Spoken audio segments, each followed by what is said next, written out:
Sonagachi, Kolkata. Red light क्षेत्र में मैं अपने कुछ मित्रों के साथ खड़ा वहाँ हो रहे मोल भाव को देख रहा था। मानव जिस्म की बोली लगाई जा रही थी और बोली के बाद कोई बहकते, कोई लड़खड़ाते, कोई सदे हुए कदमों के साथ अंधेरे की ओर खुलने वाले दरवाजों में विलुप्त हो रहा था। दरवाजों पर पंक्तिबंद खड़ी औरतें हमें इशारा कर रही थी और मैं असमंजस में था कि किसके पास जाऊं और किसके पास ना जाऊं। मेरे सभी मित्र मेरी ओर देख रहे थे और मैं रात के अंधेरे में बल्बों की रोशनी में सजने वाले इस देव बाजार को देख रहा था। सहसा अपनी उंगलियों पर किसी बच्चे का स्पर्श पाकर मैं चौंका। कोई 6-7 साल की बच्ची थी। अंकल अंकल, मेरी दीदी है ना, वो आपको बुला रही है। लड़की ने बड़े ही मासूमियत से कहा। कहाँ है आपकी दीदी? मैंने आश्चर्य से उसको देखते हुए पूछा। वो वहाँ अंदर थोड़ा सा भीतर रहती है, बच्ची ने बताया। लेकिन बेटा वो मुझे क्यों बुला रही है? अंकल वो बहुत अच्छी है, मुझे पैसे भी देती है, इसलिए, लड़की भोलेपन से कह गई। लड़की अपनी बहन के लिए ग्राहक ढूंढने आई है। सोचते ही शरीर में सिर से पांव तक सिरहन दौड़ आई। हे भगवान, इस अबोध को अभी ज्ञान हो आया है, मैं सोचने लगा। चलो ना अंकल, चलो ना प्लीज, फिर मुझे खाना भी खाना है, चलो ना प्लीज, कहकर वे मेरा हाथ खींचने लगी। मैं अपने साथी मित्रों की ओर देखा तो उनमें से एक बोला, आप जाइए, हम यहीं इंतजार करते हैं। नई जगह है यार, मैं अकेला नहीं जाऊंगा।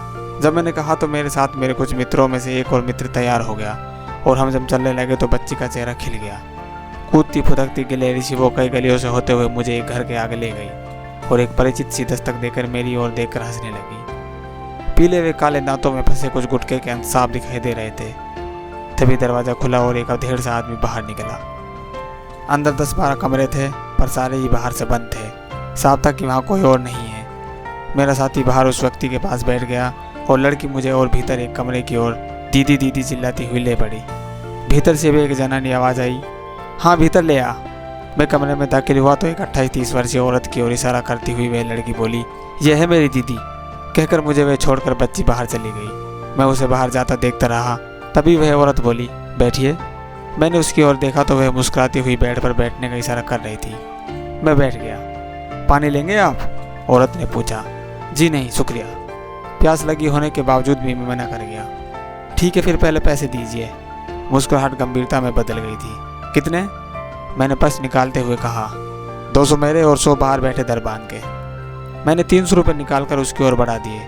उसने लिए और एक पोस्टर के सामने खड़ी होकर माथे से लगा लिए। ये गुड़िया आपकी छोटी बहन है? मैंने पूछा। क्यों? उसने बिल्कुल ऐसे दर्शाया जैसे उसे ऐसे सवाल की मुझसे उम्मीद नहीं थी। देखो मैं उस इरादे से नहीं आया हूँ, बल्कि कुछ बताने आया हूँ, मैंने थोड़ा सा हकलाते हुए कहा। तो फिर किस इरादे से आए हो? उसकी आंखों की चमक और बढ़ गई। असल में मैं गोरखपुर से आया हूँ और मेरी दीदी जीजा यहीं कोलकाता में रहते हैं। तमाम ऐसी बातें हुई। मैंने कहा आप ये धंधा छोड़ दो और शादी कर लो। मैं एक ही सांस में कह गया, शादी? किससे? हमारी हर रोज़ कितनी ही शादियाँ होती हैं साहब, किसी से घंटे के लिए तो किसी से रात के लिए। हमें क्या ज़रूरत है शादी की? आप टाइम खोटी ना करो, काम निपटाओ और जाओ, मेरा बोनी का टाइम है। पता नहीं कितने भाव इन वाक्यों के दौरान उसके चेहरे पर आए और गए। कोई बात नहीं बहन, आप घंटे के पैसे ले लो, लेकिन मेरी बात तो सुन लो। मैंने जेब से पर्स निकालते हुए कहा और 100 के 2 नोट उसकी ओर बढ़ा दिए। वह थोड़ी देर नोटों को देखती रही, शायद सोच रही थी कि रखें या ना रखें, पर फिर उसने रख लिए। हाँ सुना, क्या सुनाना है? मेरे पास बैठते हुए वह बोली, तुम शादी करवा लो ना। मैंने लगभग गिड़गिड़ाते हुए कहा, मेरे घर वाले मेरी शादी तय कर दिए हैं। जिसने दरवाज़ा खोला था वो मेरा पति है। उसने बताया तो मेरे पाँव के नीचे की ज़मीन खिसक गई। और ये बच्ची? मैंने फटी आंखों से पूछा। ये मेरी बेटी है, उसने आत्मविश्वास के साथ कहा। बेटी? तो आपको दीदी क्यों कहती है? मैंने फिर आश्चर्य भरे लहजे से पूछा।